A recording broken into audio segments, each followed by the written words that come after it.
8 महीने का एक बच्चा एक अस्पताल में। आप और हम सोचेंगे कि शायद उसे टीका लग रहा होगा या उसे सर्दी जुकाम होगा, लेकिन ये बच्चा आज अस्पताल में जिस काम के लिए लाया गया है वो सुनकर आपकी आंखें नम हो जाएंगी। ये 8 महीने का मासूम अपने ही पिता की लाश की पहचान के लिए डीएनए सैंपल देने आया है। नमस्कार, मैं हूं सिद्धार्थ प्रकाश।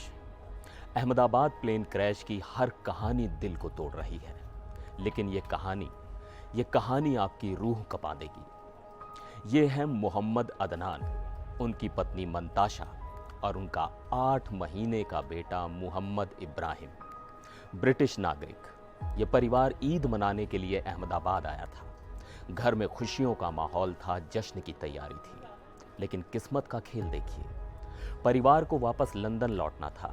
पिता मोहम्मद अदनान को किसी काम से जल्दी लौटना था, तो उन्होंने 12 जून की उस बदनसीब फ्लाइट में अपनी टिकट बुक कराई, जबकि पत्नी मंताशा और 8 महीने के बेटे इब्राहिम की वापसी की फ्लाइट 21 जून की थी।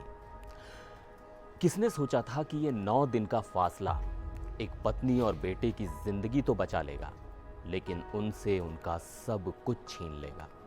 हादसे के बाद जब शवों की पहचान की प्रक्रिया शुरू हुई तो एक और दिल तोड़ने वाली सच्चाई सामने आई।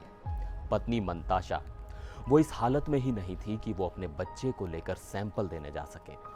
वो टूट चुकी हैं, बिखर चुकी हैं। तब उनके साले डॉक्टर नबील उस 8 महीने के मासूम इब्राहिम को लेकर अस्पताल पहुंचे।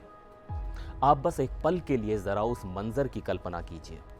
एक 8 महीने का बच्चा जो ये भी नहीं जानता कि पिता क्या होते हैं, जो ये भी नहीं समझता कि मौत क्या होती है, जिसे अपनी माँ की गोद में खेलना चाहिए था, आज वो अपने पिता की पहचान का जरिया बन गया है।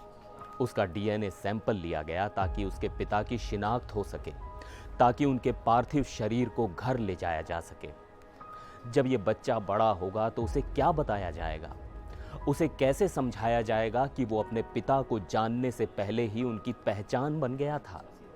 उसे कैसे बताया जाएगा कि जिस पिता की उंगली पकड़कर उसे चलना सीखना था, उसी पिता के शरीर को पहचानने के लिए उसके शरीर का एक हिस्सा लिया गया था? ईद की खुशियां एक पल में मातम में बदल गई। एक पत्नी जिसने अपना सुहाग खो दिया और एक बेटा जो अपने पिता को अब सिर्फ तस्वीरों में देखेगा, और जब भी वो उन्हें देखेगा तो उसे ये दर्दनाक दिन याद भी नहीं होगा। इस परिवार पर जो गुजरी है हम उसकी कल्पना नहीं कर सकते। हम बस प्रार्थना कर सकते हैं उस माँ के लिए और उस मासूम बच्चे के भविष्य के लिए।